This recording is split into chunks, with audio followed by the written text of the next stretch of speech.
디모데후서 2장 15절 다시 피시겠습니다. 성경 말씀 디모데후서 2장 15절입니다.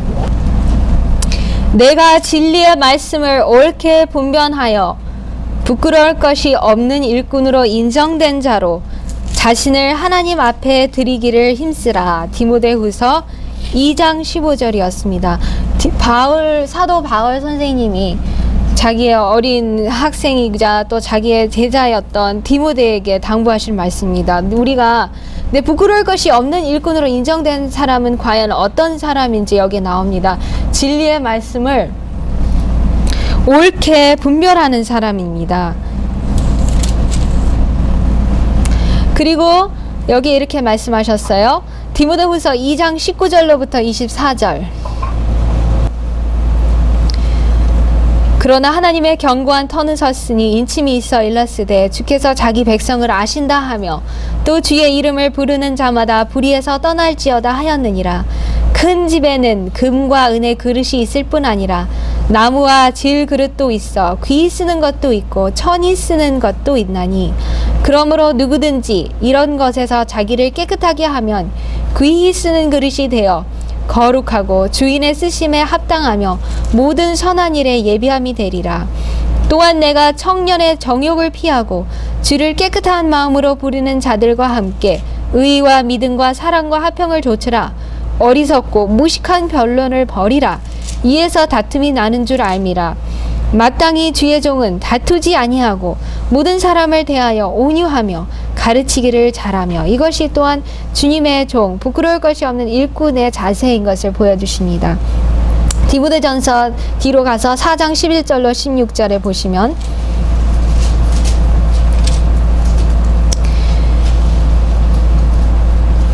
네가 이것들을 명하고 가르치라. 누구든지 내 연소함을 없인 여기지 못하게 하고 오직 말과 행실과 사랑과 믿음과 정절에 대하여 믿는 자에게 본이 되어 내가 이를 때까지 읽는 것과 권하는 것과 가르치는 것에 창념하라.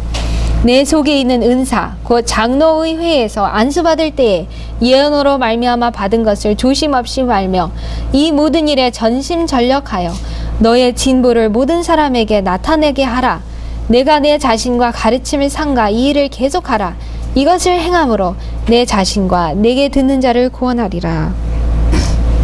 그리고 디모데후서 다시 가셔서 디모데후서 4장 3절로 5절 때가 이르리니 사람이 바른 교훈을 받지 아니하며 귀가 가려워서 자기의 사욕을 쫓을 스승을 많이 두고 또 그 귀를 진리에서 돌이켜 허탄한 이야기를 좇으리라. 그러나 너는 모든 일에 근신하여 고난을 받으며 전도인의 일을 하며 내 직무를 다하라. 디모데후서 4장 3절로 5절의 말씀이었습니다. 그 다음에 누가복음 여기서도 전도인 하나님의 일꾼으로 부끄러울 것이 없는 일꾼으로 인정된 사람은 항상 바른 교훈을 가르치는 사람만이 부끄러울 것이 없는 일꾼인 것을 우리가 보게 됩니다. 근데 오늘은 우리가 이제 좀 더 실제적인 면에서 그것을 살펴보겠고요. 다음번에는 또 우리 시간이 있으면 어떤 진리들을 가르쳐야 하는지 일꾼 그 올바른 부끄러울 것이 없는 일꾼이 그것도 살펴보도록 하겠는데요. 근데 이 진짜 일꾼은 고난 받기를 두려워하지 않는 것을 이따가 보게 될 것입니다.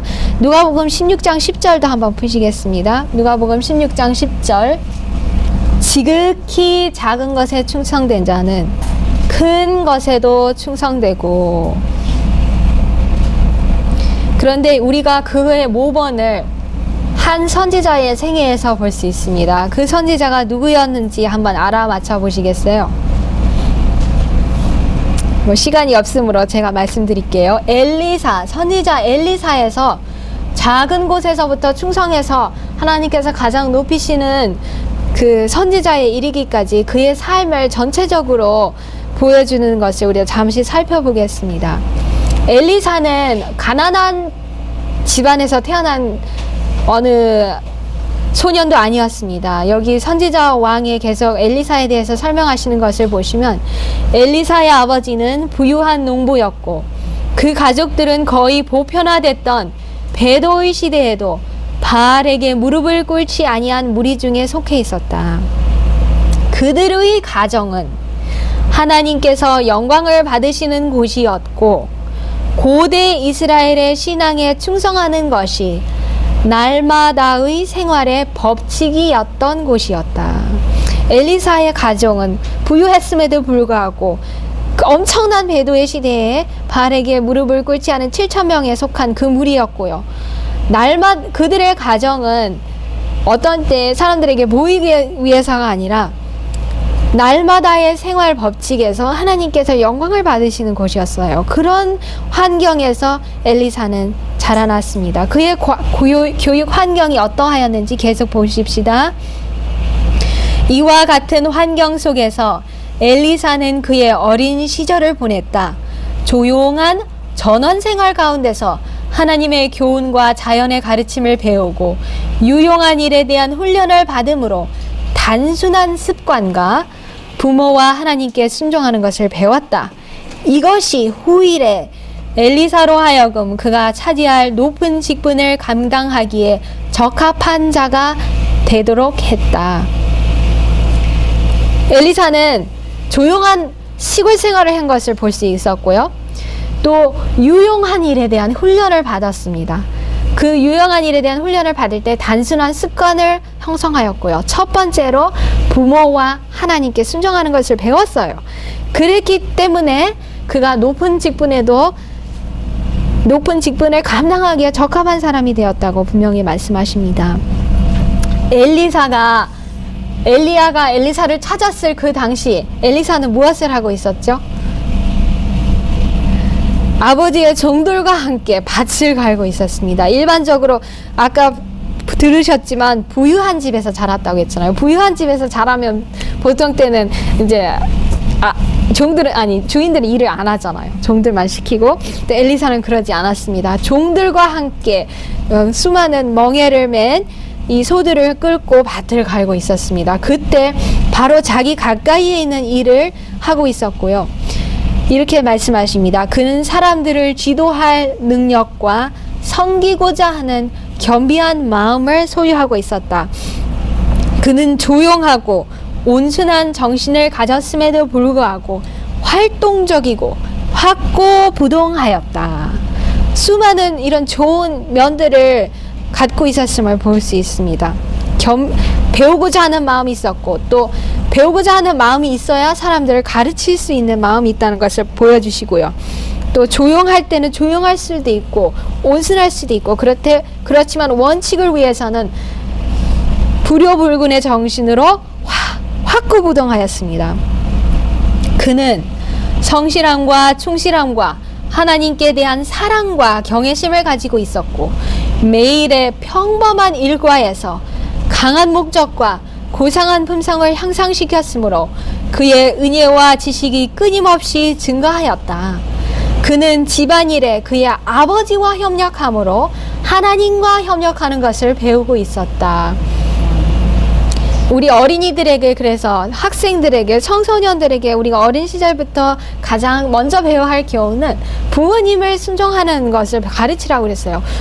저번에도 누누이 말씀드렸지만 보이지 않는 하나님을 공경하기 위해서는 먼저 보이는 어른인 부모님을 공경하는 것을 배울 때만이 보이지 않는 하나님을 공경할 수가 있습니다. 그래서 엘리사도 여기서 아버지와 협력할 때 부모님과 협력함으로 더 크신 하나님과 협력하는 방법을 배웠다고 하였습니다.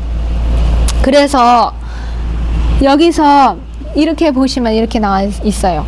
작은 일에 충실함으로 엘리사는 더욱 무거운 임무를 맡을 준비를 하고 있었다. 그는 날마다의 실제적인 경험을 통하여 보다 넓고 높은 사업에 대한 적합성을 얻었다.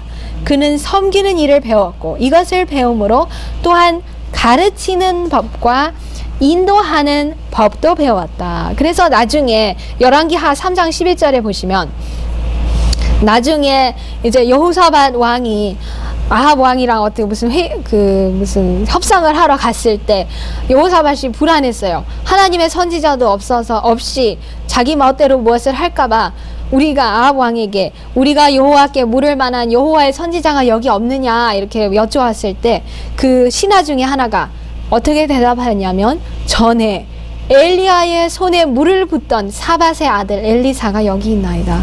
자, 엘리사가 어떻게 소문이 났냐면 엘리야의 손에 물을 붓던 종으로 소문이 났어요. 엘리사는 이어내신 다른 말씀에 보시면 굉장히 아까도 보았지만 부유한 집에서 자랐음에도 불구하고 작은 일부터 큰 일에 이르기까지 다 마다하지 않고 다 할 줄 아는 사람이었어요. 솔직히 그렇게 이어내신 다른 선지자께서 기록한 걸 보시면 그렇게 그런 부유한 집의 맏아들이 어떤 다른 선지자의 종으로서 간다는 것이 진짜 자신을 내려놓고 겸비한 마음으로 하지 않으면 그렇게 하기 힘든 일인데도 마다하지 않고 기쁜 마음을 했을 때 그렇게까지도 온 나라에 소문이 났습니다. 그런데 이 교육은 엘리사만을 위한 교육이었을까요? 결코 아닙니다. 선지자와 왕, 지금까지 제가 읽어드린 말씀은 선지자와 왕 217, 218쪽에 있었던 말씀인데요. 이 교훈은 모든 사람을 위한 것이다. 하나님의 훈육하시는 목적이 무엇인지 아무도 알 수 없으나 모든 사람은 작은 일에 충실히 하는 것이 큰 책임을 지기에 적합하다는 증거라는 사실을 확신할 수 있다. 생애의 모든 행동은 품성의 표현이다. 따라서 작은 의무에 있어서 부끄러울 것이 없는 일꾼임을 스스로 입증하는 사람은 하나님께서 그를 높여 보다 높은 책임을 맡게 하실 것이다. 그래서 이 지금까지 우리가 살펴본 말씀들에 의하면 엘리사는 부끄러울 것이 없는 일꾼이었어요. 왜냐 하면 생애의 모든 행동에 있어서 작은 일이든 큰 일이든 충실히 하나님께 하듯이 했기 때문에 하나님께서 더 큰 책임을 그에게 맡기실 수 있었습니다. 근데 그 교훈이 저와 여러분, 청소년들, 아이들을 위한 모든 하나님께서 주신 가장 큰 교훈 중에 하나입니다. 이제 부모와 학생들에게 보내는 겉면에 있는 말씀으로 넘어가는데요. 거기에 보시면 이 기별자가 한탄을 하십니다. 그 당시도 이제 파이어니어들, 이 선구자들이 이렇게 점점 하나씩 잠들고 있었습니다. 그래서 기별자가 무엇을 한탄하시냐면 현재의 기수가 죽는 경우에 교회의 사활 문제를 누구에게 맡길 것인가? 우리가 이 무거운 짐을 지며 이 책임을 맡은 자를 생각할 때 오늘날 청년들을 바라보지 않을 수 없다. 이 청년들은 선배들이 남겨놓은 사업을 받아 계속하여야 하며 또 그 행하는 것을 따라서 도덕과 신앙과 경건이 번창하든지 혹은 부도덕과 불신이 모든 귀중한 것들을 부패시키거나 해치게 할 것이다. 지금 우리가 갖고 있는 이 진리를 지금 물론 우리가 예수님께서 금방 오시리라고 믿지만은 우리의 자녀들, 우리의 청년들이 그것을 맡아서 과연 할 수 있을 것인가요? 기별자가 이렇게 한탄하시던 말씀이었습니다. 나이 많은 사람들은 교훈과 모범으로서 청년들을 교육하여 사회가 요구하고 조물주가 요구하는 중대한 책임을 이행할 수 있도록 하여야 한다. 그리하여 이 청년들에게 많은 책임을 지워줘야 한다. 그들이 자기를 제어할 수 있으며 조금이라도 죄악의 맛을 풍기는 것은 무엇이든지 미워하고 대신 하나님께서 주신 순결한 성품을 지속할 수 있는지가 문제이다. 부모와 학생들에게 보내는 권면 교사와 536쪽이었습니다. 저와 여러분, 우리 모두가 더 특별히 어르신들 또 나이 많은 분들이 교훈과 모범으로서 청년들에게 이 모범을 보여야 되고 청년들 스스로도 아무리 모범을 보여준다 할지라도 자기 스스로가 죄악의 맛을 풍기는 것은 무엇이든지 미워하고 하나님께서 주신 순결한 품성을 지속할 수 있을까요? 우리 여기 있는 청소년들 한번 자신에게 질문을 해보기를 간절히 바랍니다. 지금처럼 문제들이 위기에 봉착할 때는 일찍이 없었으며 그 결과가 현재 활동기에 접어드는 젊은 세대에게 이처럼 강하게 의존되었던 때도 아직 없었다. 청년이 선한 품성을 가지지 않고서는 잠시 동안이라도 다른 사람이 신뢰하는 어떤 지위에 있을 수 있다고 생각지 말아야 한다.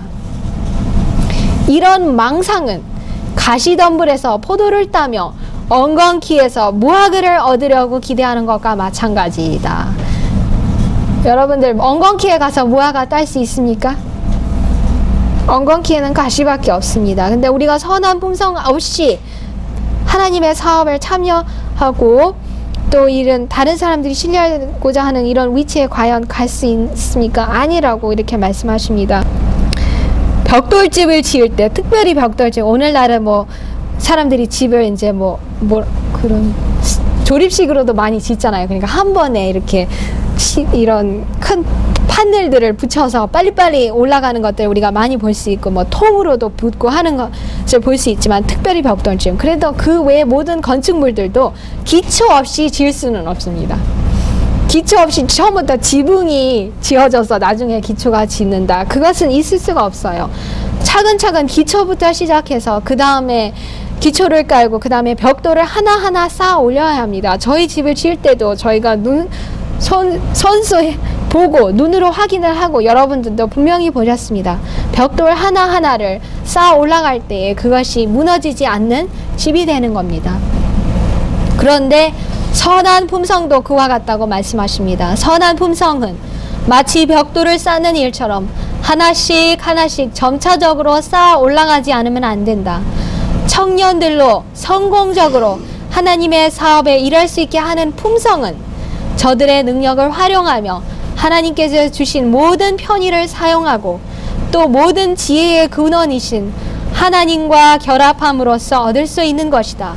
결코 낮은 표준에 만족해서는 안 된다. 요셉과 다니엘의 품성은 청년들이 본받아야 할 좋은 모본이며 구주의 생애는 그들의 완전한 모본이다. 여기서 분명히 말씀하십니다. 낮은 표준에 만족해서는 안 된다.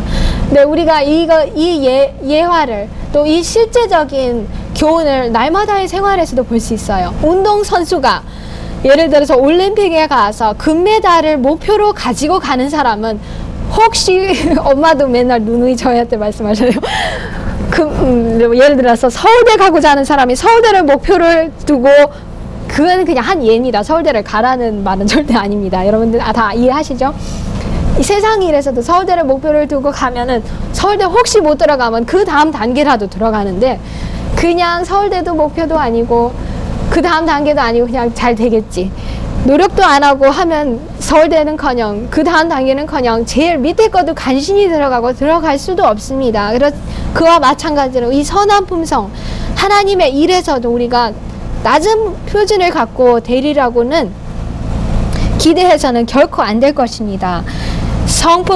아까도 부모와 학생들에게 보내는 권면 536, 537쪽이었습니다. 성품을 개발시키는 기회는 누구에게나 주어졌다.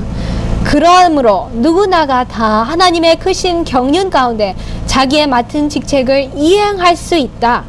주께서 사무엘을 아주 어렸을 때부터 받아들이신 것은 그의 마음이 순결하였기 때문이다. 그는 산 제물로 하나님께 바쳐졌고 하나님께서는 그를 빛의 통로로 삼으셨다. 이처럼, 제가 얼마 전에도 이거 여러분들과 나눠드렸던 말씀 같아요. 이처럼 오늘날 청년들이 사무엘과 같이 자신을 하나님께 바치면 하나님께서는 그들을 받으사 당신의 사업에 사용하실 것이다. 그리하여 그들은 자기의 생애에 대하여 시편 기자와 같이 하나님이여 나를 어려서부터 교훈하셨으므로 내가 지금까지 주의 기사를 전하였나이다 라고 말할 수 있을 것이다. 청년들은 오래지 아니하여 현재 나이 많은 사람들이 지고 있는 짐을 져야 할 것이다. 우리는 청년들에게 실제적이고 실속 있는 교육을 주는 것을 게을리함으로 때를 잃어버렸다. 하나님의 사업은 끊임없이 항상 진보하는 터이므로 우리는 전진하라는 명령에 순종하여야 한다. 이 일을 위해서는 주위 환경에 따라서 흔들리지 않고 하나님과 동행하며 기도를 많이 하고 모든 빛을 얻으려고 열심히 노력하는 청년 남녀가 필요하다. 가정에서부터 또 교회에서부터 우리가 가정에서도 먼저 그 교육이 이루어져야 되고 교회에서도 그 교육이 이루어져야 되고 그 여러 방면에서 이 실체적이고 실속 있는 교육이 어느 한 군데서 되리라고 기도할 수는 없습니다. 아까 엘리 사도 보았다시피 어렸을 때부터 그 교육을 그 부모님들이 시켰던 것을 사무엘을 봐서도 우리가 볼 수가 있습니다. 그렇다고 지금 늦었으니까 나 포기할래 이랬어도 안 됩니다. 만약에 우리가 지금 늦었다고 생각하면 오늘 구원 얻을 만한 이때라도 우리는 이런 교육을 시작해야 할 것입니다. 하나님을 위하여 일하는 자는 선천적으로 타고난 것과 또한 수양과 하나님의 은혜로 주신 최고의 정신력과 도덕력을 발휘할 것이다. 하나님께서 우리에게 선천적으로 좋은 것들을 주셨어요. 그러면 우리가 마귀의 학교에서 물려받거나 또 부모님에게서도 물려받은 또 스스로가 개발한 그런 나쁜 기질들은 다 버리고 좋은 것들을 하나님의 은혜로 거듭나서 그것들을 다시 개발시켜야 되는 것이 우리의 의무입니다. 그런데 여기에 그 다음에 그러나를 말씀하십니다. 그러나 성공은 수양이나 천부의 재능에 의지하지 않고 그 사업에 대한 헌신과 희생에 정비례한다.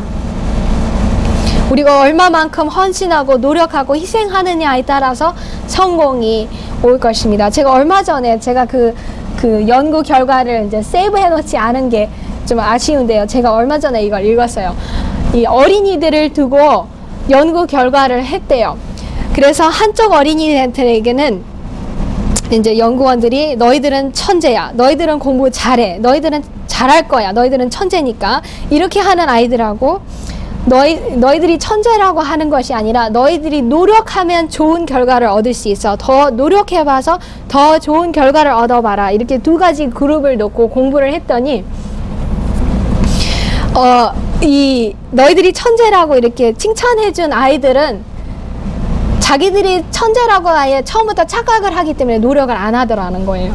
노력을 안 하고 똑같은 시험 결과가 어떤 문제를 줬을 때 이게 자기들에게 도전적이고 좀 더 힘든 그것을 택하지 않고 제일 쉬운 것부터 택하더라는 거예요. 그런데 오히려 자기들이 똑똑하다고 지켜주지 않아도 칭찬해주지 않고도 너희들이 노력하면 잘할 수 있을 거야, 이렇게 한 아이들은 도전적인 거를 택하더라는 거예요. 그래서 여기서도 이것을 제가 왜 말씀드리냐면 우리가 아무리 타고난 이런 것들이 있다 하도 우리 스스로가 하나님과 노력하지 않고 헌신하고 희생하지 않는 한 우리는 좋은 결과를 우리 스스로도 맛볼 수가 없을 것입니다. 그래서 여기 이렇게 말씀하세요. 물론 하나님의 은혜가 함께 해야 되지만 우리가 노력도 있어야 합니다. 유용한 인물이 되는 자격을 얻기 위해서 열심 있고 끊임없는 노력이 반드시 있어야 하지만 그렇더라도 하나님께서 사람과 함께 일하시지 아니하면 아무 선한 일도 성취할 수가 없는 것이다. 하나님의 은혜는 구원하는 능력의 한 큰 요소인데 이것이 없으면 사람의 모든 노력이 쓸데없는 것이다. 그래서 우리도 노력해야 되고 하나님의 은혜를 받아서 노력할 때 좋은 결과를 얻을 수 있습니다. 그렇기 때문에 실물 교훈에서도 우리가 더하기 법칙으로 우리가 노력할 때 하나님께서는 곱하기 방식으로 우리에게 복을 주실 것입니다. 그런데 여기서 또 한 부류의 사람들이 있는데요. 이 사람들은 어떤 사람들이냐면 그 일들을 수행함으로 생활을 향기롭게 할 수 있는 손 가까이에 있는 의무들은 돌아보지 않으면서 놀랄만한 사업을 할 수 있는 특별한 재능을 갈망하는 사람들이 많다, 이러셨습니다. 성공은 재능보다 정력과 자발성에 더욱 많이 달려있다. 그러니까 아까도 그 연구 결과에 의하면 재능이 너희들이 처음부터 있다 이렇게 그냥 칭찬해준 아이들보다도 이 자발성을 키워주고 이 노력할 수 있도록 복돋아준 애들이 오히려 더 성공하더라는 것을 이 세상에서도 보았다는 것입니다. 근데 하나님의 일은 더더욱 그렇다는 것을 이 기별자가 말씀을 해주십니다. 우리들로 하여금 받으실 만한 봉사를 할 수 있게 하는 것은 훌륭한 재능이 아니라 매일의 의무를 양심적으로 수행하고 만족하게 여기는 정신, 다른 사람들의 복리에 대하여 소박하고 진실한 관심을 가지는 정신에 있다. 가장 천한 형편에서 참된 미덕을 발견할 수 있다. 성실하고 충실하게 수행한 가장 평범한 일들이 하나님의 보시기에 가장 아름다운 것이다. 아름다운 것이다. 선지자와 왕 219쪽이었어요. 이것도 엘리사에 관한 그 장에 다 있던 말씀이었습니다. 근데 엘리사가 제일 먼저 갈망한 그것이 무엇이었는지 우리가 보죠. 엘리사가 무엇을 갈망했는지 여기에 나옵니다. 엘리사는 세속적 명예나 세상의 위대한 사람들 중에 높은 지위를 구하지 않았다. 그가 갈망한 것은 승천으로 영광스럽게 되는 엘리야에게 매우 너그럽게 내려주셨던 성령을 풍성히 내려주시는 것이었다. 그는 엘리야에게 임하였던 성령만이 그로 하여금 하나님께서 부르신 자리를 채우기에 적합한 자가 되게 하실 수 있다는 사실을 알았으므로 당신의 영감이, 원래는 영이죠. 당신의 영이 갑절이나 내게 있기를 고하나이다 하고 요구하였다. 그래서 저와 여러분도 부끄러울 것이 없는 일꾼으로 인정되기 위해서 엘리사처럼 먼저 하나님의 은혜가 곧 하나님의 성령인 것을 우리가 실물교훈과 다른 이 영감의 말씀에서 보는데요. 그 하나님의 은혜, 왜냐 아까 보았죠. 노력해도 은혜 없이는 그게 소용이 없어요. 하나님의 은혜, 곧 하나님의 성령을 받고 우리가 노력할 때에 엘리사와 같은 사업을 저와 여러분은 할 수 있을 것입니다. 여기서 하나님의 참 일꾼의 자세에 대해서 이렇게 말씀하셨어요. 하나님의 참 일꾼은 기도하는 중에 하나님과 씨름한다. 그리고 잃어버린 영혼을 구원하는 사업에 지극한 열성을 보인다. 그들은 말과 행동으로써 자아를 찬양하려고 애쓰지 않는다. 오히려 단순히 영혼을 구원하는 노력을 기울일 뿐이다. 우리가 꽃들을 볼 때 참 머리 숙이고 고개를 숙인 꽃이 얼마나 그 겸손하면서 그 꽃의 아름다움을 볼 수 있잖아요. 그와 마찬가지로 하나님의 참 일꾼들은 자아를 나타내려고 말과 행동으로 하지 않아도 하나님께서 보실 때는 가장 아름다운 일꾼일 것입니다. 하나님께서는 가장 순결한 자, 가장 온유한 자, 가장 어린아이와 같은 그리스도인을 그분을 위한 최선의 일꾼, 영혼들을 위하여 일하는 강력한 자라고 선언하신다. 하늘의 지적 존재들은 곧 천사들이겠죠. 자기 자신에게 영광을 돌리지 않는 남녀들과 일할 수 있을 뿐 아니라 하나님의 명예가 돌아가게 할 모든 영광을 즐겨 돌리는 자들을 위하여 일할 것이다. 네, 이런 일들을 우리가 보게 됩니다. 어떤 이제 살아가면서 어떤 사람들도 자기 자신을 너무 비하해요, 일부러. 그럴 필요도 없어요. 자기를 높일 필요도 없고 자기를 비하할 필요도 없이 자기 자신을 온전히 예수님 안에 예수님을 앞세우고 우리가 예수님 뒤에 갈 때만이 예수님을 앞세우고 예수님을 자랑할 때만이 우리는 가장 어린아이와 같이 하나님께 기뻐함을 받는 그런 일꾼들이 될 수가 있을 것입니다. 신성한 지혜의 필요를 가장 깊이 느끼는 사람과 하늘의 능력을 간구하는 사람은 그리스도와 친교를 위해 나아갈 것이며 저들의 죄악 중에 멸망해가는 영혼과 더불어 대화하려고 할 것인데 이는 그가 주님의 영으로 기름 부은 받은 까닭이며 그는 학문이 있는 목회자가 실패한 곳에서 성공할 것이다. 이게 높임, 기도력 높임 358쪽이었습니다. 아까도 보셨듯이 엘리야사는 엘리야에게 임했던 영을 갑절이나 원했어요. 근데 여기서도 자기의 필요를 느낄 때만이 영을 구하지 나는 괜찮아. 나는 할 수 있어. 내 자신으로 충만한다면 예수님의 영을 구하지도 않기 때문에 받지도 않아요. 얻지 못함은 구하지 아니함이라고 성경에서 말씀하셨죠. 근데 우리가 주님의 영으로 기름을 부음을 받으면 다른 이런 목사님들도 실패하는 곳에선 성공할 수 있다고 하셨습니다. 근데 제가 원래는 오늘 이제 언제 기회가 있을 때 여러분과 같이 14만 4천에 들어갈 12지파의 특징을 가지고 이제 같이 공부를 하고자 하는데요. 미래의 계획을 하는데 좀 길어요. 그래서 그건 1, 2부로 나눠서 언제 시간이 많을 때 해야 되는데요. 제가 그것을 계속 공부하면서 느낀 것이 각 지파마다 항상 단점들이 있어요. 단점들이 있고 장점들이 있어요. 근데 그 14만 4천에 들어간 그 지파들은 그 단점을 회개하고 그것을 고치고 그 장점, 자기들의 그 회개하면서 그 장점으로 이제 그 장점, 물론 그 장점 때문에 하늘나라 간 것은 아니지만 어쨌든 하나님께서 그 장점들을 다 사용하셔서 그 14만 4천에 들어간 것을 보게 되는데요. 먼저 이제 한번 여러분들이 직접 찾아보시기 바랍니다. 이제 제 곧 마치는데요. 역대상 12장 32절을 보시겠습니다. 각 지파마다 이런 자기들의 특징들, 장점들인데 오늘은 그냥 다음에 시간이 많을 때 우리가 구체적으로 들어가기로 하고요. 예를 들자면 이랬다는 것을 보여드립니다. 역대상 12장 32절 찾으셨죠? 역대상 12장 32절에 보시면 이사갈 자손 중에서, 이사갈도 한 지파였습니다. 시세를 알고 이스라엘이 마땅히 행할 것을 아는 두목이 200명이니 저희는 그 모든 형제를 관할하는 자며, 여기서 이사갈 자손은 그 특징은 시세를 알았어요. 이럴 때 이 돌아가는 상황이 이렇고 이때에 어떻게 해야 되는지 마땅히 할 것을 알아서 그거에 따라서 행동을 할 줄 아는 사람이었습니다. 12장 33절에 보시면 스불론 중에서는 이제 또 다른 지파입니다. 스불론 중에서 모든 군기를 가지고 항우를 정제히 하고 두 마음을 품지 아니하고 능히 진에 나아가서 싸움을 잘하는 자가 5만 명이요. 이 사건은 그때 다윗에게 나와왔던 용사들에 관한 그 용사들이 각 지파에서 나오는데 그 용사들을 두고 성경에서 말씀하신 겁니다. 이 스불론 지파는 항우를 질서정연하게 행동할 줄 알았고 절대로 두 마음을 품지 않고 용감하게 나아가서 싸움을 잘해야 했습니다. 이런 특징들을 우리가 각 지파에서 14만 4천에 들어간 지파에서 보게 됩니다. 근데 그것은 다음에 공부하기로 하고요. 이와 마찬가지로 하나님께 부끄러움을 받지 않을 이런 일꾼들, 우리가 이런 사람들이 되기를 간절히 기도합니다.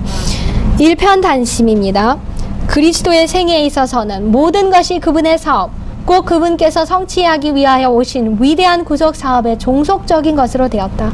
그리고 그와 꽃같은 헌신, 꽃같은 자아부정과 희생, 꽃같이 하나님의 말씀의 요구에 복종하는 것 등이 그분의 제자들에게 나타나야 한다. 그리스도를 개인의 구주로 받아들이는 모든 사람은 하나님을 섬기는 특권을 받고자 갈망하게 될 것이다.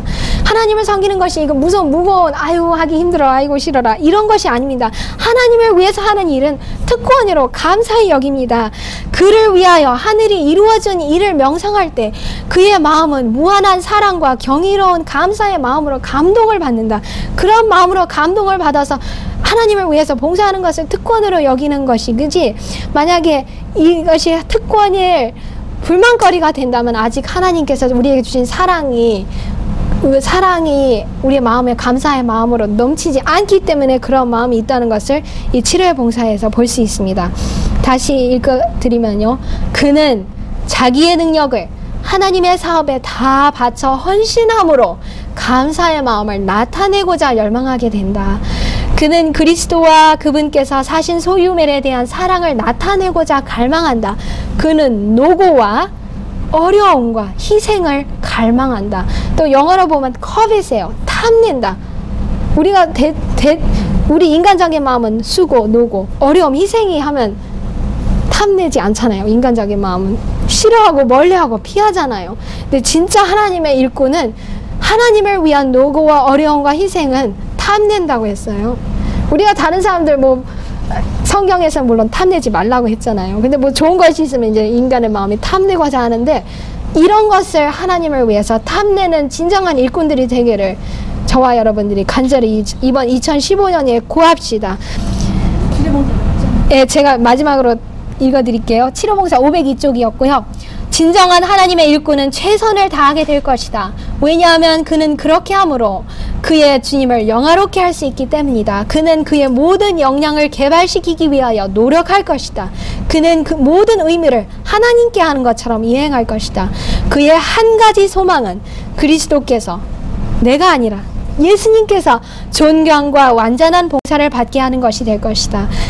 이것을 마지막으로 치료봉사에서는 마치는데요. 치료봉사 502쪽이 했던 말씀이었어요. 지금까지.